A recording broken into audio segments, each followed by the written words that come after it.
ఒక male and female couple మీ దగ్గరికొచ్చి జెనెటికల్లీ వాళ్ళకి ఇష్యూస్ ఉన్నాయి అని తెలిసినప్పుడు, దాన్ని రిఫార్మ్ చేసుకోవడానికి, కరెక్ట్ చేసుకోవడానికి అవకాశం ఉంటుందా? Otherwise better to not give a chance to birth అని అంటారా? ఎలా జరుగుతుంది? అది ఆ జెనెటిక్ ప్రాబ్లమ్ బట్టి ఉంటది. ఇప్పుడు I took a very simple example of thalassaemia.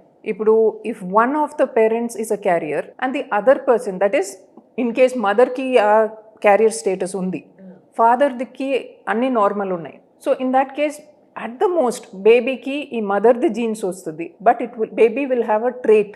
Baby ఆ డిసీజ్ వల్ల సఫర్ అవ్వదు. So then it is okay. It is okay to get pregnant, it is okay to continue the pregnancy.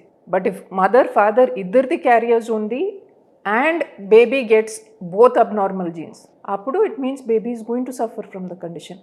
ఇవి అన్నీ మనకి ఆ టెస్టింగ్ చేస్తే తెలుస్తుంది. లేదంటే పాతకాలం like how you said 15-20 years ముందు ఆ నార్మల్ టెస్ట్లో అన్నీ నార్మల్గానే ఉంటుంది. బేబీది బ్లడ్ డిఫరెన్స్ ఏమి ఉండదు. పుట్టిన తర్వాత బేబీ పెరిగిన తర్వాత బేబీది బ్లడ్ కౌంట్స్ తగ్గుతుంది, then baby becomes blood transfusion dependent. అది it is a very difficult situation అప్పుడు. సో ఇట్లాంటి కండిషన్స్ మనం స్ట్రక్చర్డ్గా టెస్ట్ చేయాలి.